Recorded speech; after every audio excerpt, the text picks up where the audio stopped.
நர்சரியிலேருந்து வாங்கிட்டு வந்த செடிகளை எல்லாத்தையுமே ரீபாட் பண்ணுற வேலையை இன்றைக்கி ஆரம்பிச்சாச்சுங்க. இன்றைக்கி கிளைமேட்டும் கொஞ்சம் நல்லா இருந்துச்சு, மழையும் இல்லைங்க. காலையிலேயே நான் வேலையை ஆரம்பிச்சிட்டேன். ஏற்கனவே நம்ம எடுத்து வச்சுருந்த கொக்கோ பீட், அதுக்கப்புறமா வீட்டிலையே தயார் பண்ண வர்மி கம்போஸ்ட், இது எல்லாத்தையுமே ஃபஸ்ட்டு நான் ரெடி பண்ணி வச்சுக்கிட்டேன். முதல்ல ஜினியாவும் இந்த செவ்வந்தி பூவையும் ரீபாட் பண்ணுறதுக்கு எடுத்து வச்சாச்சு. ஏற்கனவே பழைய தொட்டிகள் இருந்துச்சு, அப்படியே 2-3 க்ரோ பேக்கும் இருந்துச்சுங்க. க்ரோ பேக்கில் இருந்த பழைய மண்ணை எல்லாத்தையுமே எடுத்துட்டு அது கூடவே வர்மி கம்போஸ்ட், கொக்கோ பீட் இது எல்லாத்தையுமே கலந்து மறுபடியும் புதிய மண்ணை தயாரித்து செடிகளை வைக்க போகிறோம்.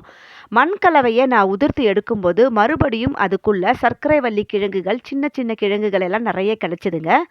அதை எல்லாத்தையுமே எடுத்து தனியாக வச்சாச்சு. இப்போ மண் கலவை ரெடி பண்ணியாச்சு. கொக்கோ பீட், தரமான வர்மி கம்போஸ்ட், தோட்டத்து மண், கூடவே கொஞ்சம் வேப்பம் புண்ணாக்கு, இது எல்லாத்தையுமே சேர்ந்து கலந்து இன்றைக்கி எல்லா செடியுமே ப்ராப்பராக நட்டு வச்சாச்சுங்க. ரோஜா செடிகளை நட்டு வைக்கும்போது ஒட்டு போட்ட இடம் தெரியாமல் முழுவதுமே மண் கலவையை நிரப்பி வச்சாச்சு. செடிகள் எல்லாத்தையுமே நட்டதுக்கப்புறம் நான் படிக்கட்டு மேலே கொஞ்சம் நிழலாக இருக்குது, அந்த இடத்துல எல்லா செடிகளையும் கொண்டு வந்து அழகாக அடுக்கி வச்சுட்டேங்க. இந்த செடிகள் எல்லாத்தையுமே கொண்டு வந்து இது மாதிரி அடுக்கி வச்சதுக்கப்புறம் அந்த இடமே பார்க்குறதுக்கு ரொம்ப அழகாக மாறிடுச்சு. எப்படி இருக்குதுன்னு நீங்களும் கமெண்டில் தெரியப்படுத்துங்க. இந்த வீடியோ பிடிச்சா லைக் பண்ணுங்கள், உங்கள் ஃப்ரெண்ட்ஸுங்களுக்கும் ஷேர் பண்ணுங்கள். Please subscribe my channel. Thank you.